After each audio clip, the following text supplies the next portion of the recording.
Bonsoir à tous et bienvenue sur la Magic TT pour une émission spéciale avec, alors comme d'habitude vous connaissez Simon et moi. Aujourd'hui, bonjour. Pour ceux qui ne connaissent pas la chaîne, alors voici Alexis Rebel, voilà. alias Toothmade. Alors pour ceux qui connaissent la chaîne, vous l'avez déjà vu sur une vieille vidéo d'introduction au Peasant. Et sur une deck tech. Et sur une deck tech mono blanc contrôle. Avec le mec qui mettait donc les landes devant les créatures, c'est moi. Voilà, donc il est là aujourd'hui en sa qualité aussi de membre du comité paysan pour une vidéo spéciale sur le Peasant qui va s'axer en 2 points.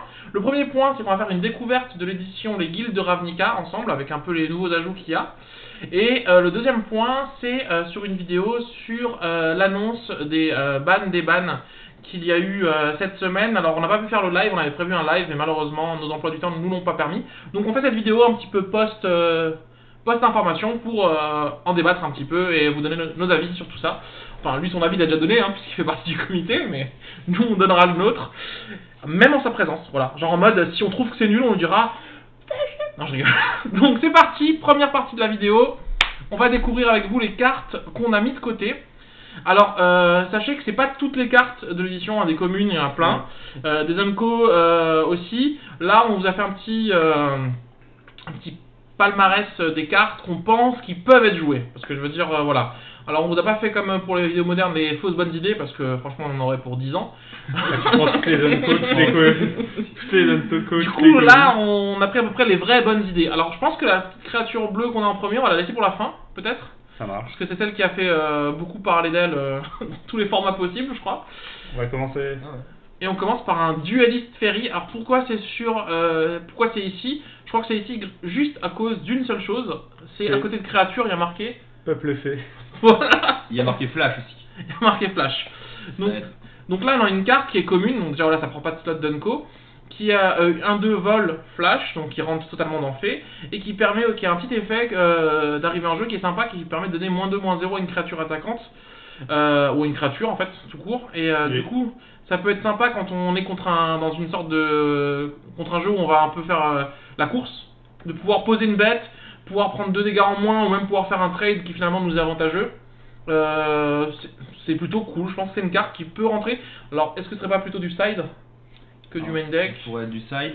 Ou x1 main deck, x2. Mais ça pourrait être du side, ça pourrait être main deck, ça pourrait ne pas être joué aussi par rapport à la curve de Ferries. Ouais, parce qu'on est sur un spot à 2. Ouais. 2 c'est quand même un endroit où sur la curve de Ferries on est très chargé. Oui, c'est vrai. C'est un peu délicat. Mais la carte elle est assez avantageuse, oui, pour ce que tu disais, c'est-à-dire que tu peux faire ça fait vraiment gagner des clocks parce que tu mets toi-même une clock supplémentaire et tu ralentis celle de l'adversaire en même temps.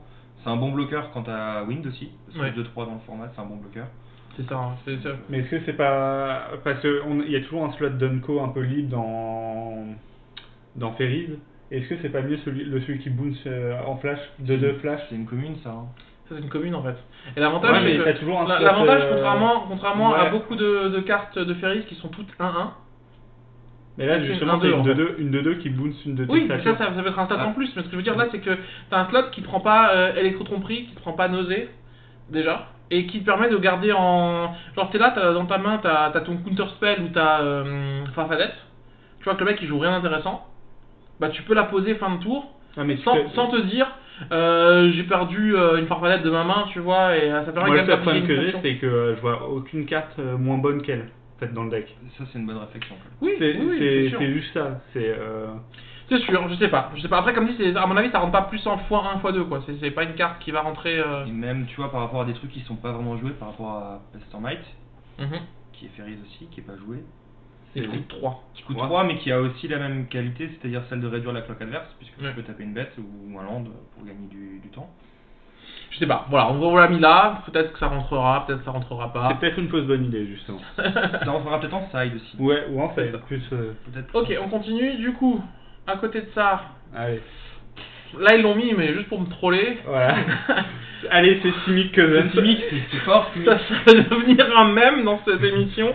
C'est Simic, on en met une pour Cousins. Non, mais alors simplement, il n'y a il y a pas vraiment d'intérêt, je trouve, en Peasant. D'ailleurs, du coup, on vous a dit qu'il n'y avait que des bonnes idées dans cette liste. Bah non. C'est 2 sur 2 ratés. 2 sur 2. Non, en fait, l'intérêt de la jouer en éphémère, il est vraiment quasiment nul en Peasant. Le fait de pousser Explore, mais en éphémère. Mais sauf que le problème c'est que la mana base en paysan est beaucoup plus mauvaise que dans les autres formats. Donc du coup avoir un vert et un bleu tour 2 ça va arriver quasiment jamais, ou très très rarement. Du coup, si on a envie de jouer vraiment un spell comme Explore, ben on jouera Explore en fait, qui n'est de toute façon de base qui n'est de toute façon pas joué de base. Donc voilà, c'est une jolie carte. Le dessin est beau, c'est une carte chimique, ça y est. Mais après, je pense pas que ça rentre dans Turbo Fog, quoi, tu vois. L'avantage que ça, c'est que tu peux t'en servir peut-être un peu plus facilement pour juste cantrip. Oui, c'est ça. C'est que du coup, tu gardes 2 up, pendant ton tour, tu peux feinter autre chose et dire bah je vais jouer ça, tant pis j'ai pas de land de toute façon à jouer en plus. Ou peut-être que tu en piocheras un d'ailleurs. Dans une sorte de jeu où on peut avoir des contres ou des choses et tu dis voilà je peux la garder en fin de tour à la place de jouer quelque chose. Pourquoi pas, mais la question c'est dans quel type de jeu. En tout cas, il n'y a pas d'archétype pour l'instant qui aurait envie de le jouer. Dans les archétypes. Même pas Turbo Fog. Même pas Turbo Fog. En fait, ce qu'il faut se rendre compte en paysan, c'est que la courbe de land est beaucoup plus faible que dans les formats modernes ou standards. Le seul format qui peut se rapprocher un peu de ça, c'est le leg où justement on va avoir peu de land parce que du coup il y a beaucoup de cantrips. Et bah pareil, en paysan il y a beaucoup de cantrips et du coup, de meilleure qualité. De meilleure qualité. Et du coup, ce qui fait qu'on dépasse rarement les 22 landes. Oui. Et alors qu'en moderne, on va avoir facilement des packs qui vont monter jusqu'à 24, 25 de manière normale. Il n'y a pas vraiment de land intéressant. Il n'y a pas de land voilà. utilitaire. Et il n'y a pas vraiment de land utilitaire. Il y en a quand même quelques-uns. Il y en a quelques-uns, mais Bog, voilà. Maze. Mais après. Alors Bog, c'est comme situationnel. Ça sera plus en side. Et C'est Maze, ça. c'est. Après, Maze, ça prend un Maze, slot c'est un Dunko. coup. Après, Maze, ça c'est un revient. coup. Il y a des landes qui sont cool, mais ils prennent des slots Dunko. Et comme les slots Dunko sont assez chers. Donc, je vois pas pour l'instant de pack avec ça. Mais voilà, on vous l'a mis parce que forcément, je suis dans l'émission. Donc, il fallait qu'il vous la Alors, mette. là où ça peut rentrer, quand même, c'est. Il me semble avoir vu des versions de Tron qui jouaient énormément de land, qui jouaient 25-26 landes, peut-être plus. Pourquoi qui pas, étaient jouées à un moment donné, qui jouent Glacial Chasm. Mais alors, le souci que moi Mais je double rentre land, Et c'est qui que- joue, Explore. Qui joue Explore. C'est ça. Et qui joue Teaching. C'est Et ça. ça, c'est un Explore qui est tutorisable sur Teaching. Alors, ça, c'est vrai. Du coup, est-ce que ce serait pas dans ces builds-là à tester peut-être? Mais justement, Tron, tu galères déjà à faire un coloré. Enfin, tu payes un land souvent pour faire un T'as coloré. des listes à 26 landes, hein. Donc t'as du. Ah oui, tu dois avoir. Parce que moi, c'est ce qui me pose problème, parce que j'allais dire Tron sinon, hein. C'était le seul pack dans lequel j'aurais pu le voir. Le problème, c'est que je trouve, c'est que c'est le double coloré en fait, qui me pose un peu problème par rapport à ça. Sinon, dans Tron, c'est mieux d'avoir un éphémère qu'un rituel, clairement. Ouais. Ok, on continue, et là, j'espère qu'on passe sur des cartes qui ont vraiment l'intérêt. Non, on reste sur les communes. Ouais, on reste sur les communes. Alors, en paysan, Burn pouvait jouer quoi 16 balles, je crois. Ouais. Maintenant, on peut en jouer 20. Voilà. Qu'est-ce qu'il faut dire de plus? Non, embrocher les critiques, c'est une très très bonne carte. Surtout dans un pack où finalement le contre-coup de spectacle n'existe quasiment pas, puisque Burn c'est un pack qui est fait pour chaque tour te coller des dégâts. C'est ça. Donc en gros, tu vas quasiment chaque tour pouvoir la payer pour 1. Donc pour 1, tu fais Shell Lightning en fait. Voilà, en rituel. Ou avec le... Donc en gros, à la place d'avoir 4 Shell Lightning, t'as 8 Shell Lightning. Sauf que c'est un petit peu mieux que chez Lightning, le mec en face il peut pas payer 2 en miroir. Il ne veut pas payer 2 en miroir, oui, c'est ça. Et surtout avec la 0-3 qui s'engage pour coller 1. Avec Thermo, tu mets le dégât tout seul. Tu mets C'est le ça. dégât tout seul. C'est ça, clairement c'est... De toute façon, tu le Du mettras. coup, t'as les 4 Donc, volts, les 4 pointes de lave, les 4 Shade Lightning, les 4 rifts et les 4 embrochés. Ça te fait même... 20. T'es à 20, tu Tu peux peux... même jouer quelques Shard Valley. Ouais, donc voilà, donc t'as tes... J'ai 20 spells, il y a marqué pour 1 coller 3, donc ça c'est bon, c'est fait. Non, je rajoute 4 Fire Blast. 4 Fire Blast, tu rajoutes les 8 créatures. tes 8 créatures, et t'es bon quoi, je crois que t'es à peu près bon, hein, je veux dire. Minimum qu'elle donne. Après, t'as des versions qui jouent vraiment full spell, donc sans la 0-3, sans la 0. Ouais. Ouais. Et la 2-1 encore ou pas? Alors t'as vraiment, là il y a vraiment, en ce moment, vraiment 2 types de versions. Tu vas avoir des versions qui vont soit jouer, on va dire en général, qui sont vraiment des vrais burns un peu combo, où tu joues quasiment que des sorts et tu attaques jamais, donc ça joue plus Keldon et Thermo. Et t'as des versions qui sont plus du côté Slight, Red Deck Queen, qui tendent un petit peu dans ces eaux-là, où tu vas jouer du coup Monastery en un coup. Ouais. Tu vas jouer celle qui est en sortie en Dominaria, qui est 1-2, qui gagne +1/+0. Oui, stade 2, voilà, pour 1. Et tu joues à côté, et là du coup dans ces versions là en général tu retrouves Firebrand puisque lui il a 2 de force, donc voilà, il passe quoi, il est là aussi pour mettre des points. Firebrand qui est en gros une 2-1 pour 2 qui fait qu'à chaque fois qu'on joue un rituel ou un éphémère, il colle 1. Voilà, à l'adversaire. Et cette carte va très bien justement si on choisit de jouer un jeu sans trop de créatures, oui. Ou sans les monasteries, avec l'autre carte qu'on va vous montrer juste maintenant, qui est du coup aussi... Qui est aussi une carte spectacle, vas-y. Parce que les versions sans monastery, elles ont quoi comme enco? En général, elle joue Fallout. C'est ça. Ils D'accord. vont jouer un mix entre Fallout et empêcher de gagner des points de vie. Voilà, là, Skullcrack. Skullcrack. D'accord. Et donc Ok, là, d'accord. du coup, dans des versions full burn dont on parlait, il y a cette carte-là qui est une carte qui est la grosse surprise de Modern. Et je crois qu'on en a pas trop parlé dans notre Oui. vidéo Modern. Et c'était Mais parce que moi, alors je pense comme on en Et avait comme parlé. beaucoup de gens, on a tous mal lu la carte. Donc C'est on ça. va relire la carte ensemble avec vous. Il y a un point qui change tout sur cette carte. Donc pour 3, éclairer la piste, spectacle 1, exilez les 2 cartes du dessus de votre bibliothèque. Jusqu'à la fin de votre prochain tour, vous pouvez jouer cette carte. Et ce qui change tout sur cette carte, parce qu'on est habitué à ce genre de cartes qui nous disent, en rouge ça existe depuis des années, tu exiles les cartes et jusqu'à la fin du tour, vous pouvez les jouer. Là, ce qui est fort, c'est que c'est jusqu'à la fin de votre prochain tour. Donc c'est-à-dire que tu le joues pour 1, tu fais tes trucs pendant ton tour, si t'as pas assez de mana pour les jouer, tu passes ton tour, tu reviens, tu détapes, et tu peux encore les jouer pendant tout le deuxième tour. Donc du coup, on a vraiment l'impression que pour un rouge, on a fait divination. C'est-à-dire que pour un rouge pioché 2, on n'est pas très loin de pour un pioché 3. Quoi. J'aimerais dire, là, ça commence Ah, un quand peu... même pas. Mais... Ah, pour un pioché 2, il n'y a pas de cartes qui font ça que je connais moi Oui. en moderne, ni en Legacy d'ailleurs pour un pioché 2. Et du coup, c'est vraiment fort. Et je pense que dans une version full spell, où on utiliserait nos 4 slots d'Unco justement pour quand on se vide sa main, réussir à rechauffer Ouais. les derniers blasts, ça pourrait être une bonne chose. Je sais Surtout pas. quand tu vois la gueule de la curve. Dans Burn, tu joues au minimum 25. Bah, on a vu 20 spells à 1 déjà, donc voir ça, les je- autres. voir les autres, donc tu voir des spells gratuits, sacrifier des montagnes. Donc t'es quasiment à une carte sur 2 qui a un spell à 1 gratuit, alors, tu rajoutes les landes que tu peux jouer. C'est ça, et même si t'as 2 landes, tu peux jouer les deux. Le premier au premier tour, le deuxième au deuxième tour. Voilà. Du coup, c'est une très bonne carte. Et pour ceux qui n'ont pas suivi la vidéo ou qui ont suivi la vidéo moderne, c'est vraiment une carte Dont qui va là, être on- jouée aussi en moderne. Et voir peut-être pourquoi pas, ça peut être une genre de carte qui peut même atteindre le Legacy. Le Legacy, genre dans UR Dans un UR Delver, ça peut être pour un piocher 2 quoi. Dans UR Delver, je tape avec Delver pour un bleu, pour un rouge, je veux dire, je pioche 2. Après, dans UR Delver, le problème c'est que les cartes que tu vas exiler, tu n'auras pas forcément envie de les jouer même jusqu'à ton prochain tour. À moins que ce soit des blasts. Ça dépend de quelle version de Delver. Il y a des versions de Delver qui sont un peu plus burn, Ouais. like, et des versions qui sont un peu vraiment plus tempo, avec à voir ce que. Voilà. C'est une carte qui est très proactive. C'est Oui. ça, c'est une carte très proactive, c'est sûr. Mais ceci dit, faut pas non plus la cantonner que dans Burn, ça peut être jouable aussi ailleurs en puissance. C'est Oui. ça peut être aussi joué dans un pack UR Blitz là, avec. Comment ça s'appelle Et Enigma. Ouais, avec celle qui gagne plus 3 plus 0, Kill Kill Team et Team, compagnie, ouais, et du coup tu. Après, le problème c'est que ça t'enlève Vive Lance. Et dans ces packs là, généralement on aime bien jouer Vive Lance, donc ça peut être le seul souci. Bon, après en commune ça aurait été trop fort, donc heureusement, encore heureux que c'est. fort. On continue sur. C'est du power level de gauche. Oui. C'est ça. Donc, C'est ça, une donc bonne c'est carte. fort. Et c'est rouge, il n'y a pas beaucoup de cartes qui font du CR rouge. Clairement. Ou alors elles ont des conditions qui sont super difficiles à atteindre. Là, on va laisser notre cher membre du comité en parler. Voilà. Parce que C'est c'est lui qui alors, a. c'est typiquement le genre de carte que moi j'aime bien. Donc c'est un peu comme lui, les cartes simiques. Moi c'est tout ce qui revient du cimetière, j'aime bien.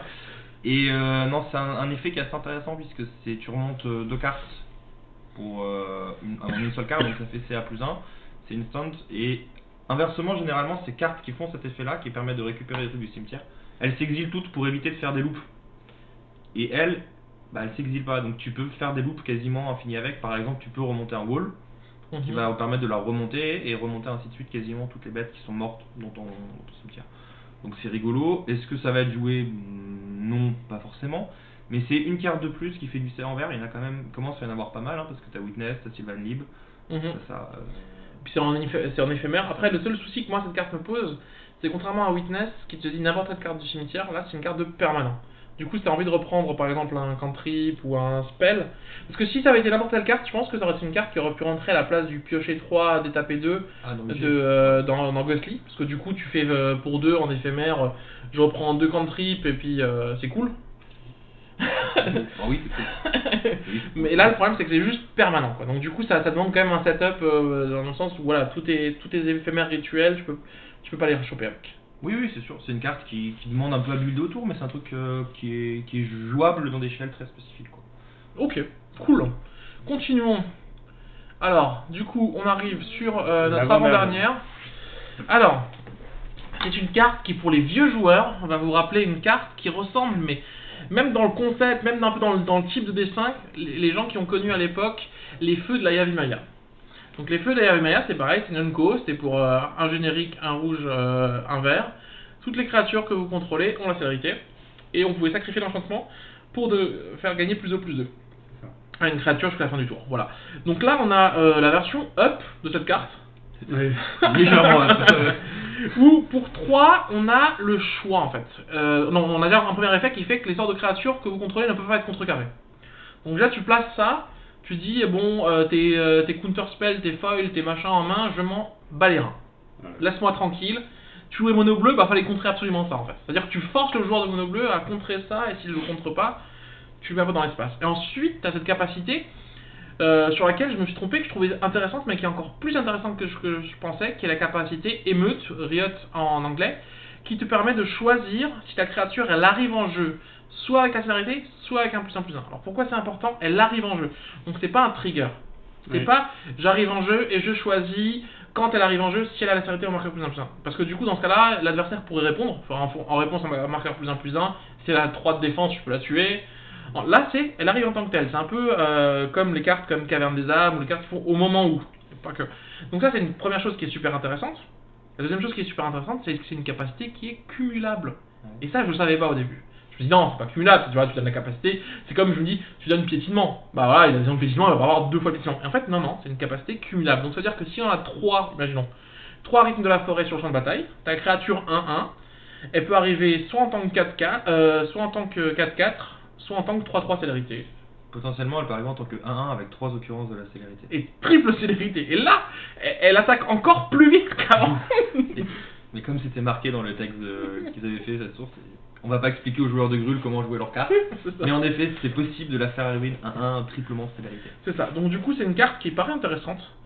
Alors, est-ce qu'on va voir des builds RG aggro avec ça, un peu à la MGA, sauf qu'à la place d'avoir l'enchantement qui met des marqueurs +1/+1, on aurait ça à la place. Alors pour un deck aggro, Curse c'est quand même plus fort, puisqu'en fait la différence entre les deux c'est que Curse va booster ce qui est déjà en jeu, Ouais, alors que ça te demande de jouer les cartes après. ouais, Du coup c'est utilisable on va dire un maximum à partir de tour 4. ouais. Du coup c'est quand même un chouïa moins fort que Curse qui elle dès le tour 3 commence à pumper tout ce que tu as joué avant. Clairement. Donc, on est un autre. Par contre là où c'est aussi rigolo, c'est que ça va très bien avec des capacités comme Persistance. Et il y avait déjà des decks un petit peu qui jouaient là-dessus avec Evilaine Denizen, qui est la 2/3 qui fait venir avec un marqueur +1/+1 sur une bête. Ouais. Sauf que ça c'est un trigger donc tu peux répondre. Là tu peux faire le même genre de boucle avec par exemple une élite, la Cephale d'élite. Oui. Et du coup, en fait, sans que comme... l'adversaire puisse répondre. oui, parce que c'est pas un trigger. Ouais. Du coup, elle arrive directement. Ah, elle est censée arriver en tant que 1/1, elle arrive en 2. Voilà. Et là tu peux continuer à faire sacrifier en réponse et faire des trucs rigolos. Alors c'est une carte un peu plus comboïde qui à mon avis rentrera plus dans des decks un peu plus mid-range que Curse qui est vraiment une carte très vraiment faite pour aggro en tout cas. Ouais, c'est vrai. Le seul moyen d'en profiter T3, c'est de faire T1 elf, mettre ça à T2, et après, T3 enfin, mais du coup, c'est-à-dire que tu perds un T2. Et Tu tu as un perds un T1, tour, T2. voilà. T'as pas mis de menace. Donc t'as- derrière, faut vraiment avoir envie de setup un truc qui est ouf, quoi. Donc ouais, c'est plutôt pour des decks qui vont peut-être chercher soit vraiment inonder tout d'un coup le board très rapidement sur le tour 3-4 pour utiliser peut-être la célérité aussi. Parce que c'est un truc qu'on n'a pas forcément dit, mais tu peux aussi utiliser la célérité. Alors, en mode plutôt des bolts tour 1-2 pour gérer le board. Et après tu commences à lâcher ta main quoi. Ouais. Voilà. Ok. Un espèce de deck value rouge vert. Il y a de quoi faire en plus hein, dans ces Oui. cours, Oui, bah clairement. Hein. on va De toute façon, la capacité correspond très très bien à Grul, hein, je veux dire. Et là, on va arriver sur la carte, voilà, pour ceux qui ont suivi notre vidéo moderne, la carte qui a enflammé la toile. Donc voilà, bah, je sais pas quoi vous dire. Moi, je pense qu'elle est meilleure en paysante qu'en moderne. Déjà, Moi, je clairement. pense qu'elle est meilleure en paysante que dans tous les autres formats en fait. Or, Legacy. Ouais, enfin, dans Legacy. Ouais, ouais. Mais. Alors, est-ce que ce serait pas meilleur avec Delver dans le format? Hein, parce que du coup, si dans 5 minutes là on dit aux gens, bon bah finalement il y a eu un déban de Delver. Est-ce que Delver sera plus Pteramanarandre? Mais est-ce que c'est pas le Delver faire du format? Parce que c'est Enco, donc ça te bouffe un slot d'Enco. Ouais. Et la kappa est un peu plus tricky à mettre en place. Je sais pas. Est-ce que on va demander directement aux membres du comité, d'après ton avis, est-ce que ça risque un ban quoi? Est-ce que c'est une carte qui a Alors, un power level là? visuellement oui parce que l'illu est très moche. Une sorte de grenouille là. ouais. Déjà, ensuite c'est une carte quand même de la guilde simique donc ça mérite un ban. Déjà. C'est la seule kappa adapt qui est un peu intéressante. Je te jure. Non, il y en a une autre, mais c'est une rare. qui permettent plutôt qu'on t'adapte. Ah, pardon. Mais sinon, non, c'est à tester. La condition quand même de mettre 7 rituels beaucoup, hein. et éphémères, c'est quand même beaucoup. C'est Après, pas, on avait l'habitude de dire ouais, Trésor Creuse, machin, mais Trésor Creuse, c'était cette carte quelle qu'elle soit. Donc tu pouvais, quand tu jouais du fetch, Ouais. tu pouvais l'exiler. Là, Et puis c'est même quand vraiment tu jouais très Street Race, Mais tu c'est un format où t'as 4 4 probes. probes, 4 Écurages. 4 écurages. 4 mental notes. Foil c'est Enco. Non, c'est commune. ouais. C'est commune. Non, c'est pas tes communes. Donc en plus avec Foil où tu discardes, tu Foil mets gush. gush. Alors moi le souci que je vais avoir, Et le problème c'est pas la première, ça va être les suivantes. Tu t'en fous d'avoir de nouveau cette carte au cimetière, ça reste au cimetière. non, moi le souci que je vais avoir, c'est que c'est le genre de carte que tu as envie de jouer avec une autre créature du format qui s'appelle Gurmag. Mais Et je justement, trouve que ça synergise pas bien. Parce qu'en fait, en vrai, franchement, t'as tellement envie de. Parce que quand tu as. On est d'accord que quand tu vas jouer des cartes comme Écurage et Mental Note, t'as envie de mettre des Gurmag dans ton pack. Sauf que du coup, cette carte te dit bah non en fait. mais ça peut être ton Gurmag justement. Alors la question que j'ai posée, est-ce que Gurmag est pas juste. Mais meilleur Gurmag c'est noir. Ouais. Et il a pas le vol. Ouais, Et- sauf qu'il coûte 1 et c'est une 5-5 sûr. Y a pas en réponse, je me prends Gutshot ou en réponse, je me prends Bolt à la capacité d'adapte. Attention, parce que tu peux payer 2 fois la capacité d'adapte. Oui, donc c'est-à-dire qu'il faut 3 bleus quand tu la joues. Le premier bleu pour la jouer et double bleu pour A la priori, si tu la joues dans mono bleu, tu devrais pouvoir avoir 3 bleus quand même quand tu Ouais. vas la jouer. Donc du coup, tu la joues pas avant le tour 3, elle attaque pas avant le tour 4. Oui, mais Gurmag c'est De toute pareil. façon, c'est pas une carte, tu C'est pas pour aggro. Hein. tu arriveras jamais à setup ça dans les 3 premiers tours de la partie. On est d'accord. Si Non. tu joues ça dans un espèce Mais- de contre Non, parce tempo, quoi. qu'on comparait ça à Delver. La force de Delver, c'est faire Pour un Delver. T1 Delver. Chut, chut. Quoi? Non, en main, j'ai Daze, j'ai Mental Misstep, j'ai Foil et j'ai Laisse-moi tranquille, il va être là. Tour 2, Upkeep, Brainstorm. Non, il va flipper. Chut. Non, Tu c'est prends Blind Flip. 3. Blind Flip. Ouais. Non, je veux dire, on est d'accord Non, qu'au mais- niveau power level, c'est pas du tout la même chose. Oui, mais tu compares ça à un Gurmag, ça peut te faire un Gurmag sans avoir besoin de jouer. Pour tous les jeux contrôle qui ont besoin de Gurmag, ça peut être un Gurmag like sans avoir besoin du noir. Pourquoi pas? Et où le premier Gurmag il arrive facilement, mais le deuxième. Après, à la limite, oui, ça peut être un. Parce que Après, ça, au c'est un pire, slot on- d'Unco, c'est-à-dire que t'es obligé. Le souci, c'est que tu vas être obligé de build ton deck autour de ça. Mais tu regardes UB no kill là, Ouais. il a pas de Unco. Bah, UB no kill, tu préfères 1000 fois jouer de Gurmag dedans. Ça te permet d'avoir des Unco qui sont. Franchement, quitte à avoir des Unco libres, tu préfères les mettre dans du Mental Misstep, dans autre chose, dans du Dismember qui permet de survivre, quoi. Que dans une carte qui va faire de toute façon pas mieux qu'un Gurmag. Ouais. Non? Je sais pas. Je sais pas, la carte est quand même. La carte Ouais. est intéressante. La carte est intéressante. Beaucoup plus en peasant que je pense Ouais. en moderne. Mais genre plus, moi je la verrais plus genre justement dans les packs UB, U quelque chose, no kill. Ou, Ouais. Mais genre, c'est marrant parce que eu quelque chose, il y a souvent un peu de noir derrière, tu vois ce que je veux dire? parce que justement il y a Gurmag. Mais là Mais ça parce que permet Gurmag, c'est en Après, fait, c'est dans pas. un UR par exemple, ce serait. un UR, UV, un UV contrôle. Il est mignon, il est mignon, vous l'avez entendu? J'y crois, j'y crois. UV. Mais du coup, tu peux pas jouer SCP. Tu peux pas jouer sur tout peu cher du coup. Du coup, Ouais. c'est quoi ton anti-bet dans UV? Ah, mais t'as l'anti-bet qui est sorti, Kazorius. Ah, Pas super, mal. génial. Celui qui met 3 Non. une créature ou 5, tu le joues en Le rétro. problème de UV, c'est que les anti-bets ils sont un go quoi. Non, toute journée, tout noir. Oui, t'as raison. Ouais. Et du coup, c'est pas terrible avec la capa quand même. C'est pas super. Parce que ça va pas aussi dire. Ah oui, ça fait Tu une mixes, C'est un anti-bet à 2. Non, mais on est d'accord que c'est pas ouf. C'est UV en Peasant pour l'instant, c'est pas. Voilà. Oui, non, non, mais- Ceci dit, je pense que c'est pas une carte qui va être destinée à un deck contrôle, mais plutôt un espèce de deck tempo C'est ça. qui va jouer un peu dans l'autre sens que Delver. C'est-à-dire qu'au lieu de faire comme Delver qui met plutôt la cloque et je set up mon truc, ça va être je lock un peu la game, je te ralentis et après je mets mon kill. On va peut-être plutôt le jouer dans ce sens-là. À mode Death Shadow, un peu en moderne. Ouais, plutôt Ouais, en mode mais- Death Shadow, tu vois. Mais je sais pas. Sachant Comme qu'on est comme en Peasant, c'est comme tu peux faire exactement le même truc que fait Death Shadow en Meurtre, c'est-à-dire jouer un espèce de Turbo Xerox, donc toutes les meilleures cartes du format. Et là, Ah. là, tu peux le faire, par exemple si tu joues avec du rouge, bah tu peux jouer Bolt, tu peux jouer Scred, tu peux jouer Dismember, tu peux jouer tous les cantrips bleus de la terre, tu peux jouer Gush, tu peux jouer Foil, tu peux jouer Counterspell et tu joues ça après derrière. Pourquoi pas un UR, À voir. En tout cas, voilà, la carte est intéressante, mais elle est pas. Elle est pas broken, non. Pas broken. Voilà, clairement, on va se rendre compte que la capacité qui compte les éphémères rituels, et je le répète une dernière fois ici, c'est pas comparable à. Delve. À Delve. Delve, c'est 1000 fois meilleur que ça. Vraiment, c'est pas pour. Delve, ça veut dire que quand tu recycles une Street Race, c'est un mana de moins. C'est-à-dire hein, quand tu fetch un land, même sur une étendue sauvage, bah c'est un mana de moins aussi. Enfin c'est plein de petites choses comme ça qui se rajoutent auxquelles on pense pas.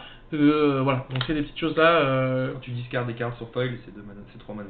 Voilà, quand tu discardes 2 landes sur foil, bah c'est 3 mana de moins quoi en fait. Et c'est juste fort quoi en fait. Donc voilà.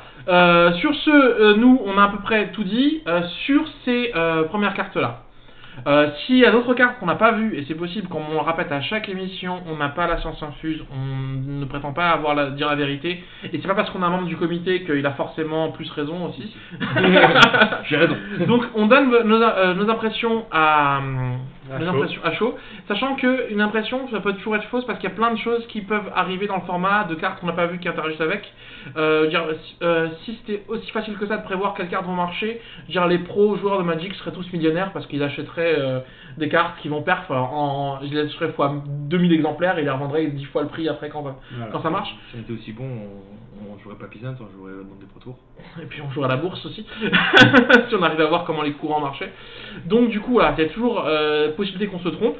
Nous on va passer maintenant à la deuxième partie de l'émission avec, attention, la banlist. Alors, sans plus attendre, on va directement vous dire qu'est-ce qui a été banni. Alors, changement de la banlist et quelques explications complémentaires. Invigorate est désormais banni. Et c'est tout. Y a rien, ouais, c'est tout. Voilà, Invigorate est banni. Ouais. Alors, est-ce que Infect est mort? Est-ce que Infect est mort? Alors, ça va énormément dépendre aussi des joueurs. Déjà, parce que le deck n'est pas foncièrement mauvais, même sur Invigorate, pour avoir un peu testé. Il a toujours accès à Mental Misstep, je crois, non? Alors, ça dépend, du coup, tu vas peut-être jouer Become Immense d'un coup. D'accord. Tu vas plus et comme tu as encore accès à Probe, tu peux encore continuer à jouer. Est-ce que tu peux faire un split et du coup peut-être moins jouer les landes qui donnent Unco et plus jouer genre du Les landes sont vraiment forts quand même, parce qu'ils te permettent de protéger. En fait, l'avantage des landes, c'est quand tu vas jouer contre aggro, tu pas obligé de pump, ouais, tu peux économiser du spell. D'accord. Et du coup, c'est assez intéressant dans ces match-up là. Et ça protège aussi post-side, notamment, tu vois, tout ce qui est gutshot et conneries comme ça, c'est pas mal comme carte. Mais non, le deck n'est pas mort. Par contre, la grosse problématique qui était sur Infect, c'est en fait, est-ce que le deck était fort ou est-ce que le deck était totalement unfair? Et si la réponse, en fait, le deck était totalement unfair, bah forcément, avec le ban Invigorate, il perd complètement son côté unfair, donc il perd tout son intérêt. Le pack, le pack va devoir mériter plus ses victoires en fait. Et je pense que ce que les gens ont l'impression qu'ils ont avec le ban d'Invigorate, c'est qu'ils vont plus pouvoir voler des games. Parce que c'est vrai que Invigorate permettait de voler des games en mode où quand t'es l'adversaire, tu sais pas en fait. Tu peux dire voilà, il a qu'un seul land, il a raté son deuxième land drop, donc normalement avec un seul land, il fait plus 4/4 et je survis. Sauf qu'avec Invigorate, bah tu peux faire des spells gratuits. Ou pareil, quand il pose son truc T1, tu dis bon bah moi j'ai un anti-bet. J'ai ma Bolt, il y a 3 Mental Missteps, mais du coup, à part les Mental Missteps, normalement, sa créature je la tue. Sauf que du coup, il fait Invigorate, je sauve ma créature. Du coup, en fait, Invigorate c'est en même temps un pump gratuit et aussi un protection, un anti-bolt gratuit aussi. Donc il avait ces deux rôles là, tout ça pour 0 mana et avec un contre-coup, on le répète, dans Infection en Peasant, le contre-coup est vraiment de 0. Mais vraiment de 0. C'est-à-dire que contrairement aux versions modernes et Legacy, où on peut tuer à la créature normale grâce à Noble et à Dryad. C'est-à-dire que ça arrive de faire des voilà, je tac avec ma Dryad ou avec ma Noble, +4/+4/+4, Become Immense et tu meurs. Quand le mec tu vois qu'il s'est trop piqué. Ouais. Ici en paysan, il n'y a aucun autre moyen de gagner que les marqueurs poison. Donc du coup le contre-coup de gagner 3 PV, il est littéralement anéanti à 0 quoi. J'ai déjà vu quand même des gens à l'époque qui jouaient l'augure de Lianowar, la 0-3 là. J'ai déjà vu des gens qui ont essayé de tuer avec ça quand même. C'est vrai? Oui. Ils n'ont pas réussi, mais ils ont essayé quand même. Parce qu'on speak beaucoup moins aussi en paysan. Il n'y a pas de fetch rave. C'était quasiment impossible de se tuer autrement que Martin Infection, même quand tu jouais la 0-3. La 0-3. Voilà. Maintenant, est-ce qu'il y avait aussi un autre point qui était abordé sur Infect, c'est peut-être sur un certain nombre de parties, on va dire, pas énormément, mais 3, 4, 5% des parties qu'il faisait, peut-être un peu moins, qui n'étaient pas du tout jouées. Puisque tu avais quand même des sorties où tu faisais tour 1 bet, tour 2 t'es mort avec Misstep en backup. Et en fait là, quoi que tu fasses en face, Ouais, bah, bien sûr. Tu voyais le joueur d'Infect qui tressautait sur sa chaise. Moi je l'ai déjà vu, j'ai déjà suivi. Ouais. Tu voyais le petit joueur d'Infect qui tressaute sur sa chaise, qui est tout content de lui, qui sait qu'il a gagné sans même avoir joué contre toi. Ah oui, il ouvre sa main de départ et fait j'ai gagné. Et donc il y a ça aussi qui rentre en ligne de compte, parce que c'est quelque chose qui est complètement unfair. Et tu voles du coup des parties même qui ont des excellents match-up. Hein. Ton plus mauvais match-up, tu fais ça, tu t'en sors. Et c'est quand on a testé sur des très grosses séries, moi j'avais testé donc du coup notamment énormément avec mon frère à l'époque, et donc du coup même en corrigeant les plays pour jouer le plus proprement possible, ce dont on s'est rendu compte assez rapidement, c'est que le deck, ok, il avait des excellents match-up, et les excellents match-up, ils sont even. Tu les passes tout le temps, quasiment, oui, bien tu sûr. passes tout le temps tranquille, il n'y a aucun souci. Mais les match-up difficiles, ok, ils sont difficiles, mais tu les passes quand même beaucoup plus facilement. Pourquoi? Parce que tu peux dodge les games. Ouais. Et du coup, moi, un truc qui est très très mauvais, un match-up qui est très pourri de base, genre dévotion, bah tu vas peut-être finalement à la fin, tu vois, tu fais le calcul, même si c'est un très mauvais match-up, t'es à 30-70. Parce que t'arrives à voler des games grâce à... voler des games, donc tu vas arriver à passer. Alors que par contre, dans l'autre sens, quand t'as un bon match-up, tu passes tout le temps quasiment. C'est ça en fait, c'est ça. Ouais. Donc du coup, ça explique totalement le ban d'Invigorate. Alors d'autres pistes ont été lancées, c'était sur justement, on parlait de Mental Misstep, on parlait de sonde. Alors du coup, on parlait pourquoi du coup on s'est arrêté juste à Invigorate, ou pourquoi est-ce qu'on n'a pas choisi... Alors la question c'est pourquoi on s'arrête juste à Invigorate, ou pourquoi pas laisser Invigorate et ban justement du Mental Misstep et d'autres choses comme ça. Justement, est-ce que tu peux nous en parler parce que... Ouais, il y avait d'autres bans qui ont été envisagés. Il y avait eu Lotus Petal pour ralentir le deck. Parce qu'aussi, donc une des problématiques du pack, c'est la vitesse à laquelle il use son tour critique, qui était quand même très bas par rapport à tous les autres decks qu'on avait. Je pense tour 3, max. On est sur en moyenne, on était en dessous du tour 3 sur la moyenne, ouais. Tu peux tuer tour 2 en fait, surtout avec des sorties avec Lotus. En Goldfish, tu pouvais tuer tour 2, et même avec backup des fois, tu pouvais tuer tour 2 aussi. Donc tu avais cette notion là de tour critique, donc Lotus Petal permettait aussi quand même de réduire un peu le tour critique, puisque du coup c'est comme un accélérateur. Oui, parce que du coup si t'avais pas d'elfe, tu pouvais faire Mir directement tour 1, pour avoir le kill T2. La problématique de Lotus Petal, c'est que tu as quand même des decks qui la jouent, et qui sont plutôt intéressants pour autant. Oui, c'est ça, le but c'était pas de pénaliser d'autres packs en fait. Voilà, là-dessus sur celui-là, c'était un peu dommage de bannir Lotus Petal, sachant qu'au final, le vrai problème c'était quand même Invigorate quoi là-dessus. Donc il y avait la même question sur Glistener Elf. Alors, est-ce que le deck est jouable sans Glistener Elf? Moi je pense pas. Tu perds 4 bêtes à infection en fait. Il y a déjà très peu de bêtes à infection, c'est la seule bête à infection qui est à 1. C'est la seule et unique bête à infection qui est à 1. Et dans un pack comme ça, super tempo combo, c'est super important d'avoir une bête à 1 quoi. Je veux dire, ouais, mais tu te dis, tu le mets à 2 avec Lotus Petal, ça reste un drop 1. Oui, mais pour avoir Lotus Petal, des fois quand t'as une main de départ ou que t'as que Elf Luisant et que t'as pas de spell pour la protéger, tu vas des fois même attendre le tour 2 pour pouvoir faire Elf Luisant plus Vigne en backup pour protéger ton elfe en fait. Et tu fais saut de force ou 1 et puis comme ça t'es protégé. Voilà. Et du coup non, c'est Glistener Elf en fait. En plus, c'est quand même triste de devoir ban une 1-1 pour 1 quoi. Je veux dire, ah oui, non, même c'est l'infection quoi. Je veux dire. Dalver c'est pas une 1-1 pour 1, c'est une 3-2 vol pour 1. C'est la même chose.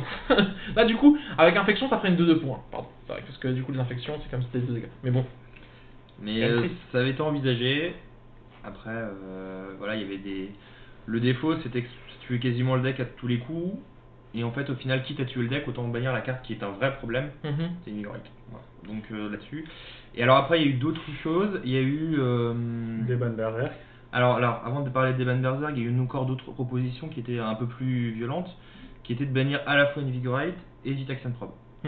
Puisqu'en fait, on tombe dans le cadre de Gitaxian Probe, c'est une des cartes qui est, on va dire, qui est une erreur de design. Clairement, c'est ban en leg, c'est ban en moderne, et c'est limité en vintage. Ça permet de jouer 56 cartes, donc du coup tu payes ta linéarité, et ce n'est joué quand même principalement que dans des decks qui cherchent à nullifier totalement l'interaction, en tout cas dans le format. Il n'y a aucun deck qui s'en sert pour faire autre chose. Autant en Legacy, tu avais des decks qui s'en servaient pour jouer Cabal Ritual, c'était une utilisation qui était... Enfin, bon je connais pas trop, mais vu de l'extérieur, c'était une utilisation qui paraissait intéressante de la carte. Justement, en fait, c'était tout l'inverse, parce que du coup, Cabal Ritual était une carte qui demandait un certain skill. C'est-à-dire que ça demandait une connaissance du format, une connaissance du deck adverse. Une connaissance des plays adverses. Voilà, là du coup en fait ça a modifié totalement l'intérêt de la carte. C'est-à-dire que la carte en fait, elle disait juste le côté où je dois essayer de deviner, de réfléchir. Je regarde ta main, t'as ça en x3, allez, Cabal Ritual sur ça, merci, moi j'ai perdu aucune carte parce que j'ai pioché 1. Et puis si j'avais un Young Pyro au passage, avec un flashback, avec le flashback en plus. Derrière, du coup, en fait tu voyais la main. Et tu faisais au pire en fait, En Cabal, fait, t'avais le rituel, Ça tu chauffais transformait si Cabal Rituel, qui est une carte qui est vraiment intéressante à jouer dans le sens où elle demande vraiment une connaissance du format, des plays adverses, elle demande de la réflexion en une carte où tu le donnes à un enfant de 4 ans, il fait bon bah tu regardes sa main, maintenant que t'as vu sa main, choisis ce que t'as envie d'enlever. Ou en fait, c'est quasiment sûr, pour une carte, tu faisais au moins du 2 En plus, points, c'est pareil, on ou arrivait du 3 au points. concept que ça ait des trous d'elves, ça permettait de setup des Ouais. Gurmag plus facilement. Ça permettait à combo comme infection, on parlait d'infection, mais infection en Legacy ou au Grixis. Avant de placer son Gurmag ou avant de placer sa combo, il regardait Vérifier. est-ce que c'est open, c'est bon, bah Gurmag, go quoi. C'est de l'utilisation aussi qui était fait en Peasant. Hein. Est-ce que je peux aller tout droit dans le tas et poser mon cerveau et puis y aller quoi. C'est ça. Et du coup donc ça avait été envisagé, mais aussi du coup ce qui a été envisagé aussi ça avait été et qui a été testé quand même, c'était l'unban aussi de Berserk. Ouais. Alors le problème de Berserk c'est qu'en fait ça ne modifie pas tant que ça le tour critique d'Infect. Oui, parce On que est du coup, un ça- peu plus lent quand même, hein. Mhm. On était par exemple sur les kills tour 2 de mémoire, on était passé de 17 à 10%. Mhm. Mais par contre tu augmentais tes kills tour 3. Ouais. Et en fait surtout... Mais c'est même au travers de la créature. Donc voilà, et c'est surtout ça la problématique, c'est qu'en fait ça faisait une bascule Mhm. pour Infect, c'est-à-dire que le deck passait mieux les decks qui avaient des bloqueurs, Ouais. mais moins bien ceux qui n'en avaient pas. Alors en fait, au final, quand tu regardes dans le format, tous les decks, quasiment, il y a très peu de decks qui jouent pas de bloqueurs et qui Ouais. vont pas compter là-dessus. Même tu regardes des decks contrôle, bah Dévotion il va avoir des bloqueurs, Wellspring Mhm. il va avoir des bloqueurs et il va compter dessus dans ces match-up là Bien pour sûr. ralentir au maximum. Au final, tu ne vas craindre que des sorts et du coup ça va te modifier tes match-up et puis le format il est plus aggro que contrôle. Mhm. Il y a beaucoup Mhm. plus d'aggro qui sont joués. Donc en fait, cette bascule dans les match-up fait que tu gagnes peut-être même un pourcentage de win qui est Mhm. légèrement supérieur grâce à Berserk, sachant que tu peux faire des kills tour 2 qui sortent de l'espace aussi, notamment avec le Mir tour 1, tu joues Mir Oui, tour bien 1 et Il gagne plus de voilà, plus celui-là en quand tu test, on bloques. est tombé plusieurs fois dessus, c'était génial, c'était Tu bloques plus de plus 2. voilà, donc Trigger, Mutagénique, Berserk, merci, au revoir. quoi. Ouais, c'est ça. Ah oui, et puis Berserk aussi, c'est une carte que tu peux jouer en x4. Mm. Parce qu'en fait, c'est cumulatif. Tu Oui. tu peux jouer deux Le Berserk. premier Berserk, et le deuxième. t'attends qu'il se résout, et tu joues le deuxième, et du coup ça compte la dernière force qu'il a enregistrée. Et... Voilà, donc c'était pas. Non, c'est pas des cartes. Et ban de Misstep aussi. Parce que je crois que Simon était vachement sur le ban. Alors, le Moi ban de j'étais sur le ban de Le Misstep, ban de mais- Misstep en Attention. fait pose un énorme problème, c'est que Ça va clasher. Misstep en fait en tant que tel déjà est assez peu joué. Ce qui évite ce qu'on a eu comme effet en Legacy qui était en fait un effet de je joue Misstep pour me protéger le Misstep adverse. Ouais, clairement. Là t'as une grosse contrainte là-dessus qui t'empêche en gros de dire ça. Le fait que ce soit une co. Et Misstep aussi c'est un excellent garde-fou à certaines cartes qui sont très borderline, notamment High Tide par exemple. Et je pense à celle-là parce que je la joue très souvent, mais c'est aussi une carte qui permet à contrôle de des fois survivre contre certains decks aggro parce que sinon t'es vraiment trop dans l'espace. Si t'as passé un inco, si tu peux pas dodger le tour inverse, tu visites même plus de la game quoi. Et voilà, c'est un contre qui est intéressant, qui a toujours des cibles, mais qui fait toujours du 1 pour 1 et qui a quand même le côté, comme il est inco, il est assez limité dans son usage. Et il attaque des points de cure en fait, ou surtout en face, il y a rarement des incos. Quand tu regardes un peu le CCM des incos joués dans le format, bah, il va jamais attaquer une inco, il va toujours attaquer une commune, donc très souvent une carte qui est moins forte que lui. Et quand tu regardes la gueule des cartes à 1 qui sont jouées dans le format, t'as pas de Delver, t'as pas de trucs qui sont complètement non plus archi pétés quoi. Ça. C'est qu'en fait c'est une carte qui serait beaucoup plus forte, voire trop forte si Delver était dans le format. Bah si Delver est dans le format, oui, puisque déjà par le fait Delver, enfin U-Tempo, nous jouerait plus Wind, jouerait Ouais. Mistake pour se protéger C'est ça, de clairement. Delver. Et Et, du coup, il tu faut aurais gérer les des Delver decks. adverses en plus, donc du coup ça va. Et en fait après tu risques de te retrouver un petit peu sur ce qui s'est passé en Legacy avec tu vas te mettre à jouer Delver. Enfin, Mistake dans des decks qui n'ont rien à voir. Moi, je sais qu'à un moment donné, quand il y avait Delver dans le format, je jouais des Mistake dans des decks bleu-blanc aggro, enfin bleu-noir aggro, tu vois. Pour pouvoir gérer le Delver adverse. Pour pouvoir gérer le Mistake ou le Delver adverse. C'est ça, clairement. Non, donc du coup, voilà, ça on comprend. Moi, après, je vous avoue personnellement que j'aurais tellement aimé qu'il y ait le ban de sonde. C'est une carte que j'exerque profondément, puisque je trouve qu'elle n'apporte absolument rien à Magic, si ce n'est justement du non-skill, de la non... du non-bluff, de la non-interaction, de la non-réflexion en fait, et qui en plus se remplace, qui rajoute des cartes au cimetière pour le delve, qui active prouesse, enfin pour moi il y a quasiment zéro défaut, Oui. et du coup c'est une carte que j'aurais bien aimé voir partir, alors je sais que vous serez peut-être pas forcément d'accord avec moi, mais en tout cas c'est une carte que j'aurais aimé voir partir en plus. Donc maintenant là on a vu sur le côté des bans, est-ce que on peut vite fait parler avant que la vidéo dure environ 3h30 des bans, voilà on en parlait avant, Enfin, quels sont... On parle que d'Infect, mais il y a eu d'autres packs. Alors il y a eu d'autres packs qui ont été, il y a eu C'est d'autres vrai. cartes qui ont qui aurait pu être banni, ou ça c'est pas forcément jouable grand chose. On te fait rire. Il y a eu Cloud, ouais, qui était. Mais ce qui avait été proposé, ce qui a failli se retrouver, c'était un bannissement de Cloud et en même temps un débannissement de Delver. Qui n'est pas. Tu t'appelles à ce moment-là, vous voyez Coden, tu fais drop de format. Voilà. Ce qui n'était pas forcément une bonne idée de les lier entre elles déjà. Enfin, même si ça n'a pas forcément été. Tout n'a pas forcément été lié. Mais De toute façon, tu m'annonces un des bans de Delver, moi c'est drop le format. Hein, bah, le problème du ban de Delver, c'est que ou alors il regarde un peu ce qui se passe en Pauper actuellement. c'est horrible.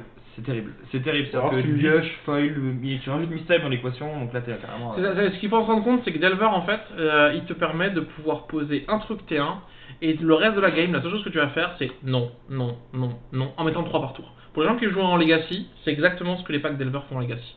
Ils te posent. Sauf que t'as des armes.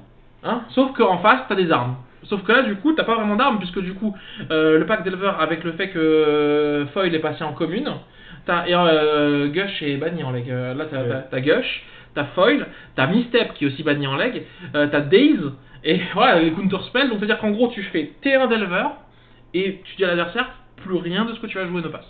Ouais. Et tous les tours, tu vas te prendre une bolt. Une bolt par tour. Bah, les steaks.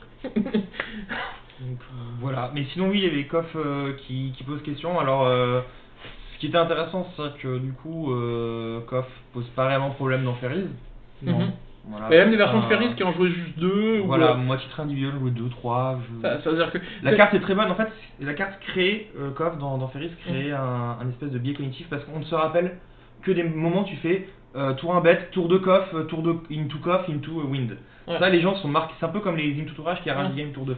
Ça, les gens s'en rappellent énormément. Le nombre de games où tu te retrouves à piocher une Koff tour 54 et où t'es là où t'aimerais à peu près toutes les cartes de ton paquet, sauf celle-là où tu vas payer 2 pour la recycler en te serrant les fesses pour avoir une carte active qui en général va être un land. Parce qu'on va pas se mentir, c'est souvent comme surtout, ça. Surtout pour toi. Surtout pour moi. Voilà, c'est une carte où malheureusement il y a une espèce de biais sur, c'est un peu comme c'est très fort à certains moments de la partie, on se souvient de ça. Par exemple, pour la comparer avec Fairy Miscreant, parce qu'il faut savoir que les deux ont été disponibles à un moment donné en Pauper, et que au fur et à mesure du temps, le nombre de coffres avait tendance à diminuer par rapport au profil Miscreant, qui avait l'avantage d'être un 3 par 1. C'est ça. Et qui permettait de faire Ninja Tour 2 plus facilement. C'est ça. Et en fait, quand tu regardes la carte, et tu puis, dis, ouais, ok, c'est gratuit coffre, mais à partir du tour 3, entre un spell à 1 ou un spell à 0, dans un deck comme Ferry, ça change pas grand chose. Ça change rien. Les gens disaient que c'était fort aussi parce qu'ils disaient voilà, et moi je pense que c'est la grosse erreur aussi, c'est que les gens disaient ouais mais du coup tu peux faire tour 2 coff et avoir directement Farfadet qui compte à 2. Alors déjà j'ai envie de te dire mais dans ce cas là autant avoir directement un spell à 1 qui permet d'avoir Farfadet à 2 T2 et dans ce cas là t'es en train de me dire que ton problème c'est pas coff, ton problème c'est Farfadet. Donc en fait je veux dire dans ce cas là tu devrais plus demander un ban de Farfadet, tu dois être cohérent dans ta réflexion qu'un ban de coff. En fait c'est clairement ça. Mais après oui bon si tu bannes Farfadet Ferry c'est mort. Oui. Et du coup, Koff, il y avait aussi la question sur les packs UX Ghostly. Voilà, donc Familiar, UG Ghostly, mais alors à titre individuel pour avoir beaucoup tourné ces paquets. Je ne dirai rien parce que je crois que je l'ai aussi beaucoup tourné. Il faut quand même avoir un peu de contrôle, un peu de combo dans le format. Hein. Déjà, il faut avoir un peu de combo dans le format pour éviter des choses, surtout si tu perds un peu infect, pour éviter des decks qui se contentent de faire du no-kill. Ouais. Parce que ça c'est terrible, mais on a connu ça, moi j'ai connu ça dans le Peasant avec des decks, à un moment donné t'avais torturé d'existence qui était tiens, les gars s'il vous plaît passez. En fait, en gros, s'il y a pas de combo, en fait tu te dis bah moi j'ai pas besoin de mettre de kill dans mon jeu quoi, je vais juste gérer tes bêtes, te discard tes trucs, t'empêcher, tout machin, te montrer. Et là je vais tuer Aura des Crypts, je vais tuer même la bibliothèque quoi, je m'en fiche, je joue une carte qui me permet de remélanger ma vivale et puis je recommence quoi. Bah comme le standard à l'époque. Ouais, comme le standard, avec ton seul kill, c'était élixir de ouais. l'immortalité. Tu jouais UV contrôle et à la fin tu faisais bon bah tu mets un élixir et je le remix et je repars. Non. 4 mage. Et donc du coup c'est totalement compréhensible, du coup c'est pour ça que Koff pour moi ça doit rester, je pense aussi. Alors je sais que c'est une carte qui a fait beaucoup parler d'elle parce que ça a été ban en Pauper. Ouais. Et c'est pour ça que les gens du coup ont fait, parce que je pense que la carte n'aurait pas été ban en Pauper, personne ne se posé la question de le ban. Non mais vraiment c'est un peu c'est aussi la raison pour laquelle les gens ils ont pas voulu ban Sonde, parce que pour eux en Pauper Sonde autorisé, donc c'est pas un souci. Et c'est vrai qu'il y a aussi un peu un problème dans l'image des gens, c'est qu'ils ont beaucoup trop tendance à comparer les choses avec le Pauper en tant que référence. Et je pense que c'est pas une bonne optique, parce que c'est pas parce que le Pauper est un format officiel que c'est un format qui a pas de souci d'ailleurs et qui est sain. Et c'est un format qui a des choix les choix sont faits par les gens qui gèrent le popper. C'est un format dont les choix sont que le combo est très faible. Non, il est mort. Combo est mort, mais ça les arrange pas parce que c'est un format MTGO, ils veulent pas de combo sur MTGO. Oui, aussi. C'est très galère à gérer combo sur MTGO, donc ils n'en veulent pas. Il y a ça oui, aussi. mais quand on sur un format papier, c'est plus intéressant. Non mais je peux le comprendre que sur MTGO, c'est très compliqué quand tu dois commencer à faire des loops. C'est un combo qui meurt sur Bolt. C'est un combo qui meurt sur Bolt. Voilà, donc je comprends même pas comment d'ailleurs il peut percer. Voilà, donc à partir de ce moment-là, tu dis. Voilà. Non mais c'est pour dire que voilà, donc là c'est des choses qui font que c'est pour ça qu'il y a eu ce ban, des gens qui ont demandé le ban de KOF. Il y a aussi le ban de KOF qui a été demandé parce qu'il y a eu un moment, il y a 1 an et demi, où il y a eu Ferries qui s'est retrouvé pendant 3 mois. En mode God tier, mais ça a duré juste 3 mois, le temps que. C'est pas God tier. Le temps que Wellspring arrive, le temps que Tron arrive, le temps que MGA revienne. Et en fait, il y a eu un moment comme ça, je sais pas ce qui s'est passé, où Ferry s'est retrouvé un peu. Beaucoup de gens qui le jouaient, c'était pas God tier. C'était ça, c'est exactement ça. C'est Ferry, ça a toujours été un deck très populaire, très joué. Et du coup, tu peux envoyer forcément beaucoup dans les stats. Je pense que sur l'année 2018, c'est quand même le deck, c'est potentiellement le deck qui a le plus perfait dans l'année. Mais c'est probablement aussi le deck qui a été le plus joué, avec peut-être Afi, qui est lui par contre très en bas dans les pourcentages de conversion, dans le taux de conversion, c'est dramatique Afi. Mais faut arrêter de jouer ça d'ailleurs. Il a fait 5-0 au dernier vidéo. Ouais, je comprends toujours pas. Mais oui, non, Ferry c'est un truc qui est aussi très joué. Et c'est un deck qui est très fair en fait dans ce qu'il fait. Et voilà. Alors après, des fois il fait des sorties auto-win, autoroute, machin. Mais des fois MGA, tu prends tour 1, bet, tour 2, bet. Tour 3 c'est. Voilà, et puis t'es dans l'espace en train de compter les astéroïdes qui autour de Mars quoi. Enfin, bien sûr. Voilà, non, clairement c'est ça. Donc par rapport à ça, aux zone ban, il y avait pas grand chose d'autre. Foil, c'est réfléchi ou pas Alors, Foil c'est trop récent, je pense. Foil, et je pense que le problème c'est pas Foil. Je pense que le problème sera plus Gush. Ouais, mais c'est dans. Alors dans la réflexion, Gush, moi je l'ai cité parce qu'on a fait donc nos votes avec un gardien. Moi j'ai cité au gardien le fait que je souhaitais, on l'a pas mis dans l'annonce, mettre Gush en watchlist. D'accord. À titre individuel, je regarde un peu la carte. Ça faisait très longtemps que j'avais pas joué Foil puisque je joue plus Ferris parce que c'est pas un deck qui me vend du rêve. Plus je la reteste, et c'est vrai quand tu lis la carte, c'est une carte qui triche allègrement avec les règles de Magic, parce que clairement, en fait. c'est potentiellement une carte qui t'ajoute du mana et qui te fait piocher 2. C'est ça. C'est-à-dire que des fois tu rates un land drop, t'es là, tu fais bon, bah alors je prends mes 2 bleus en pool, je fais Gush, je remonte mes 2 îles, je fais mon land du tour, j'ai pioché 2, j'ai des cartes en main. Alors ça demande par contre, c'est pas une carte de deck contrôle, clairement oui. pas. Ça demande déjà de jouer assez peu de land pour pouvoir s'en servir de cette manière-là. Et surtout, c'est une carte qui va donner une puissance brute terrible sur 1 ou 2 tours. Donc voilà, c'est une carte qui peut être très intéressante dans les decks combo bleus. Et surtout si tu lui rajoutes derrière Foil, qui peut être un excellent moyen de se protéger. C'est par exemple, récemment, j'ai fait un tournoi online avec un deck Ghostly Tide qui jouait Gush, qui jouait Foil, qui jouait Merchant Scroll.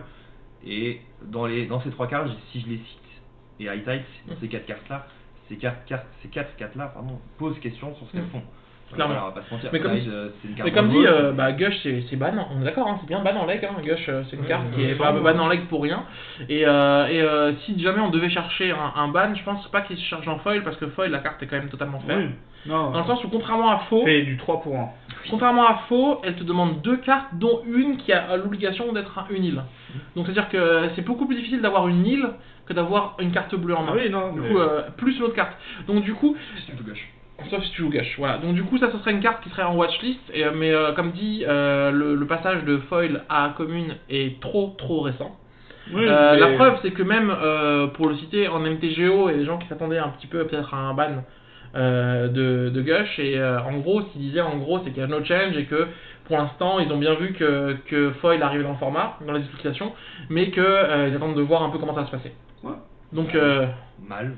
Enfin, non mais je sais pas quoi tu peux t'attendre, t'as un format où de base déjà avant l'édition de Foil t'avais 30% de Delver. Là je vois pas ce que tu veux jouer d'autre que Delver dans le format là, mais y a pas de souci quoi. Je veux dire, tu vas monter à 40-50% de Delver, mais ça c'est ce qu'il y avait de rigolo, c'est qu'après le ban de KOF, on est monté dans les mêmes proportions de Delver. C'était monté à un moment donné, moi je regardais à l'époque, ça me faisait énormément rire parce que je regardais le truc et je voyais que donc on ban KOF ils bannissaient KOF pour affaiblir le bleu, puis tu regardais Delver, qui était à 25% à peu près avant le ban de KOF, qui monte à 35, 33, 35, 40, et là tu fais ça. Ouais, mais Delver, t'as tous les vieux joueurs qui ont envie de rejouer cette carte en fait. Tous les... C'est un côté nostalgie, oui, c'est un côté C'est ça, nostalgie. ça aussi, C'est une carte qui était populaire. Et qui est toujours en fait, qui est Mais, toujours. Les gars qui jouent en leg, il y a plein qu'on connaît, il y a plein de mecs qui jouent en Legacy parce qu'ils aiment jouer des Delver Lake. C'est tout, ils aiment bien être là avec. Je joue mes petits contres, mes cantrips, mon Delver, derrière soit ma Bolt, soit mon Gurmag en fonction de la couleur, et puis go, hein, sur les deux si je l'utilise. Et du coup. Zone ban. Alors les zones ban, il y en a qui ont été réfléchis, je crois que j'en parle un petit peu dans l'annonce. Oui. Il y a Delver, bon, pour tout un tas de raisons. Delver, ça a été déjà testé avant l'apport de foil. À ce moment-là, donc il y a à peu près un an. Ça a été refusé. Ça a été refusé. Ça a été testé en plus, notamment donc, par Pokerio et par moi. Avec moi, la volonté peut-être de le déban en me disant oui, mais MGA va faire en sorte que le deck va être faire. Après test, en fait, t'as un aggro qui joue une 3-2 pour 1 et qui joue mi-step, donc du coup, tu gagnes pas la course malgré tout. Et Pokerio, lui, il aime bien, c'est un fan de Delver, c'est typiquement le joueur là qui aime Delver, qui voulait vraiment. On le comprend. Et voilà, et qui après test a fait la même chose que moi, a dit non, et donc on est resté sur un non par rapport à ça. Il n'y a rien de nouveau qui est rentré, si ce n'est foil qui rend le deck encore un peu plus puissant, et surtout qui perdonne la possibilité de le jouer un petit peu, c'est ce qu'on voit en popper, avec du noir. Parce qu'en fait, de foil, de gush. Ouais, ça permet d'avoir des Gurmag en mode. Voilà, ça permet d'avoir des Gurmag très rapidement. Donc c'est encore plus dangereux parce que du coup tu joues une 3-2 vol et une 5-5 pour 1. Ouais, tu peux passer. Ouais. Avec un petit Death Shadow. Non, mais simplement, tu peux avoir Gurmag T2 avec foil. Tu fais tour 1 Delver, tu joues un spell, je te foil, mi-step, je sais pas quoi, bam, t'as déjà tour 2 de land, tu peux avoir du Gurmag son, du Gurmag, c'est parti. Hein, je veux dire, donc ça, on est d'accord que, ça, on comprend tout à fait, et nous on est totalement d'accord sur ça.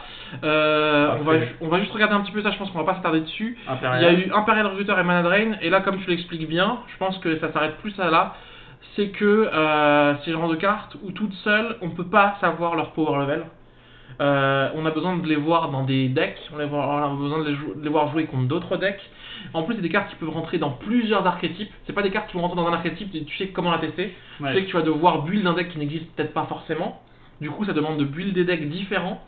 Et du coup, je pense que c'est une carte pour être sûr de pouvoir la lâcher et pas rendre le format, on va dire, horrible pendant 3 mois. Parce que c'est un risque en fait. Je veux dire, il y a des gens qui disaient, oui, mais du coup, c'est pas grave, on verra ce que ça donne. Le problème, c'est que si on perd la moitié des gens qui jouent le format parce qu'on prend le format mais il est nul, c'est ce qui s'est passé à un moment en Duel Commander, c'est ce qui s'est passé. Et le problème, c'est que quand on perd des gens dans un format, c'est très compliqué de les reprendre. C'est-à-dire que c'est beaucoup plus facile de perdre quelqu'un dans un format que d'en récupérer un. Et je peux comprendre que du coup le comité se dise, à la place de prendre le risque de perdre des gens et d'essayer de les, dans 3 mois de ban la carte et d'essayer de les récupérer, on préfère vraiment faire un déban qui a été posé, réfléchi et testé au fur et à mesure. Donc je pense que c'est des cartes que vous allez tester au fur et à mesure des prochains mois qui vont arriver, quoi. Alors juste pour rebondir là-dessus, à titre individuel, je pense que les gens qui jouent dans le format ne sont pas là pour jouer dans un laboratoire de jeu. Ouais. Ils sont là pour prendre du plaisir.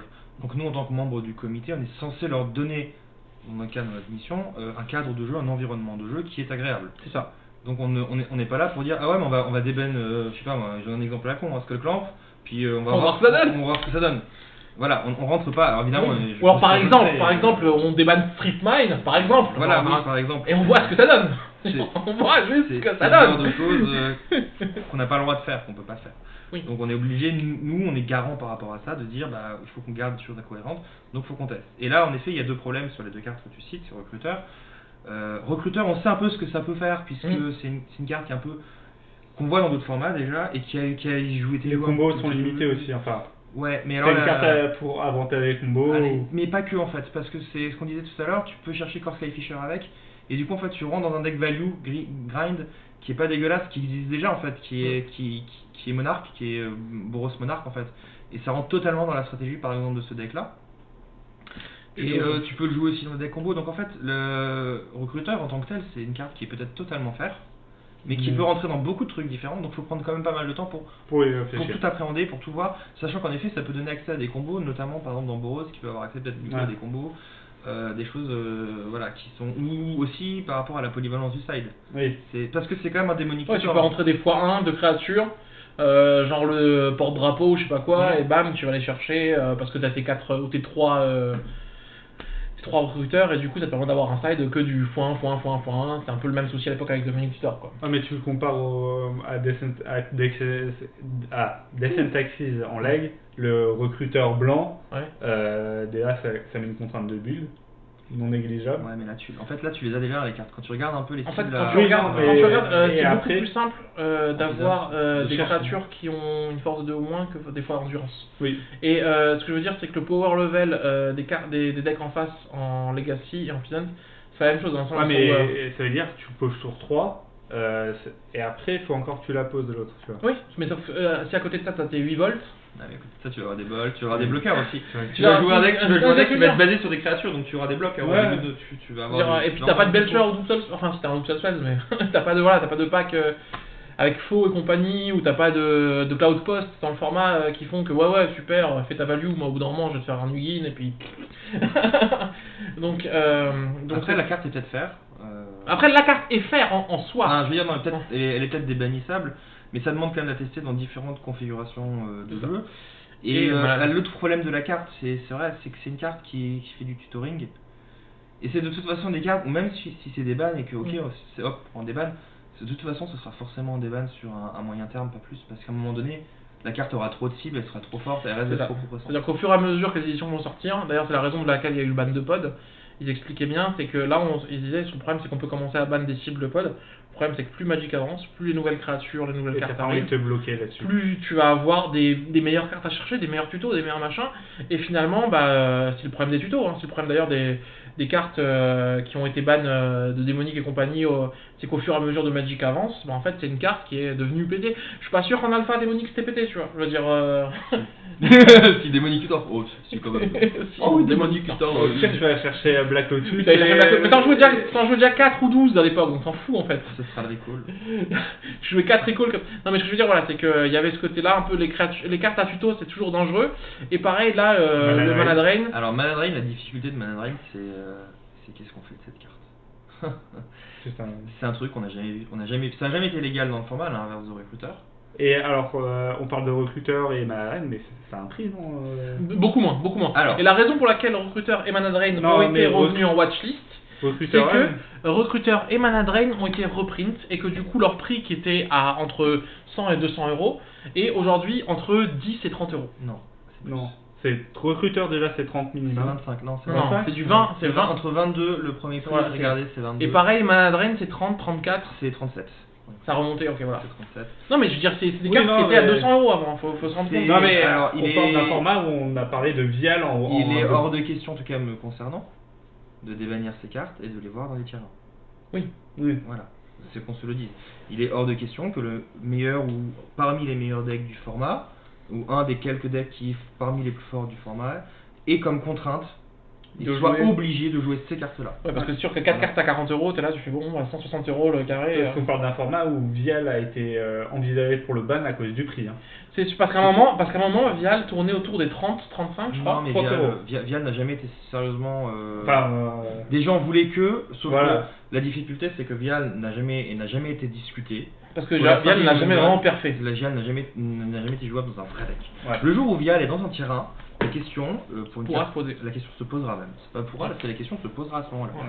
Si la carte devient réellement forte, c'est pas le cas de la carte dans le format, la question se posera. Ouais. Non. Clairement. Si Slivo demain devient terrain... Pauvre Simon. Arrêtez de me taunt. Pauvre Simon. Arrête de lui Vous faire êtes pas prêt, il y aura un Slivo pour un tous les deux. Arrêtez de lui faire croire des trucs, il va être là, il va se dire oh mon dieu. Plus de plus. Allez, en hybride Célestia. Voilà. Allez. Vol, vigilance, lifelink. Sur la même Slivo. Non, donc voilà, on va quand même peut-être parce que je vois qu'on arrive petit à petit à des heures. Une heure de vidéo, oui. À une heure de vidéo. Donc voilà, là on voulait justement, on a profité du fait d'avoir Alexis avec nous pour avoir des voir vraies un peu réponses. plus Enfin, des... Parce que ouais, du coup c'est vrai que quand on lit un peu les choses, bah en fait c'est froid, on sait pas ce que ça veut dire. Là on prend le temps de les expliquer. Donc là on espère avoir été assez comment on appelle ça, clair, voilà, assez précis sur tous les bans et des bans, sachant que voilà, ce qu'il faut se rendre compte, c'est qu'il y a des gens qui ont une mécompréhension de ce qui se passe au comité. Déjà, première chose que j'aimerais dire aux gens, c'est qu'il y a des gens qui ont l'impression qu'il y a une bad list par an, ce qui est faux. Première chose. c'est pas parce que sur les 2 dernières années, il y a eu un ban qui est arrivé sur celle de janvier, que c'est la seule fois où le comité se réunit pour voir ce qu'il faut banner des bans. On est d'accord? Ouais, d'accord. Il y a 2 échéances, approximativement 2 échéances dans l'année. Il y en a une qui est à peu près 3-4 mois avant la Coupe de France. Voilà. Et une qui est janvier, minimum. L'année dernière, il faut bien voir qu'on a fait un déban il y a 6 mois. Les gens l'ont oublié parce que c'est une carte de merde, c'était C'est Diamond ça. Valley, mais on Donc a en fait. gros, Et c'est à du ce moment-là, janvier, juillet. on a En regardé gros, aussi un peu si déjà. on- C'est en gros, hein, je veux dire, après, voilà. c'est- alors là, on l'avait fait parce qu'il y avait eu une demande, donc on avait tranché ce cas-là. On essaie de se réunir et de décider à peu près sur se calquer sur chaque annonce de OTC. Ok, voilà. Donc ça c'est la première chose qu'on voulait dire. La deuxième chose, c'est que l'Open c'est cool. Et du coup, voilà, si ce genre d'intervention avec un membre du comité vous intéresse, dites-le nous aussi dans les commentaires pour qu'on puisse organiser ça, soit avec Touf, soit après on a des contacts d'autres membres du comité, hein, je veux dire que ce soit Zombie ou autre, hein, qu'on peut avoir en Skype, qu'on peut avoir aussi avec nous, pour discuter avec eux si vous trouvez ça intéressant de voir un peu comment ça fonctionne. Et Il me semble que Touf traîne pas mal dans les commentaires. voilà. Ouais, Touf je est regarde, assez présent aussi ouais. sur Magicville si vous avez des choses à Zombie, Oui. enfin quasiment tous les membres du comité sont très présents sur Magicville, donc Voilà. dès que vous posez une question, ils vont généralement vous répondre, donc n'hésitez pas à aller les voir. Oui, ça c'est la première chose. Et après, je pense qu'ils peuvent laisser des questions même dans les De- commentaires. voilà. Et dans la prochaine vidéo paysan, on pourra les prendre. C'est ça, si vous avez des questions, vous nous les dites. Nous, on les posera aux membres du comité. D'ailleurs, vous avez vu, sans langue de bois, on peut vous donner notre avis. Il y a la différence entre ce que pense le comité et ce que la personne pense personnellement aussi. Ça, on peut faire cette distinction. Oui, ce Et- que je l'ai dit engage principalement moi. Enfin, il y a des choses Clairement. qui sont. Voilà, ce qui est fait est un fait, mais ce que je dis, ça n'engage que moi. Et j'aimerais juste rebondir sur un dernier point, ce qu'on a abordé sur les bans qui ont été réfléchis, qui n'ont pas été réfléchis. Il va y avoir un journal du comité Mhm. Là-dessus. qui devrait normalement traiter de tout ce dont on a réfléchi, nous, pendant ces 3-4 derniers mois, depuis qu'il y a eu donc, un nouveau comité qui a été élu. Voilà, c'est vrai qu'il y a eu un nouveau comité. Et dernière chose, je pense qu'on peut le rappeler aussi, hein, les membres du comité sont bénévoles, hein, donc vous ne touchez pas d'argent pour ce que vous faites. Non, mais on gagne des tournois parce qu'on prépare la banlist pour. C'est ça. Donc voilà, donc on tient quand même à le remercier parce que c'est des heures de travail sur lesquelles il y a environ 0 revenu, 0 récompense, rien. La seule appréciation qu'ils vont avoir, c'est le retour des joueurs, donc si elle peut être un minimum cool et encourageante pour le boulot qu'ils font, c'est Et sympa. être présente aussi. Voilà, donc vraiment, si c'est quelque chose qu'on peut vous dire, c'est que vous avez beau ne pas être d'accord avec des résultats, chose qui m'arrive énormément et qui arrive aussi à Simon et à moi, et je parle pas du paysan, mais je parle dans quasiment tous les formats. Ça n'empêche que on peut reconnaître le boulot qu'ils font derrière, qu'ils pourraient ne pas faire et dire écoutez, débrouillez-vous avec votre format et puis c'est tout. Donc voilà, je tiens juste à finir sur cette phrase là en disant merci pour le travail que vous faites de manière bénévole en finalement ne touchant absolument rien sur ça, si ce n'est la satisfaction des joueurs et de faire vivre le format. Et sur ce, nous on va vous laisser là, et comme d'habitude, n'hésitez pas à commenter, à liker, à partager la vidéo. Merci à Alexis d'avoir été avec nous aujourd'hui. De rien, hein, merci de m'avoir invité. Et à très bientôt sur la Magic TT. Au revoir. Ciao, bye bye.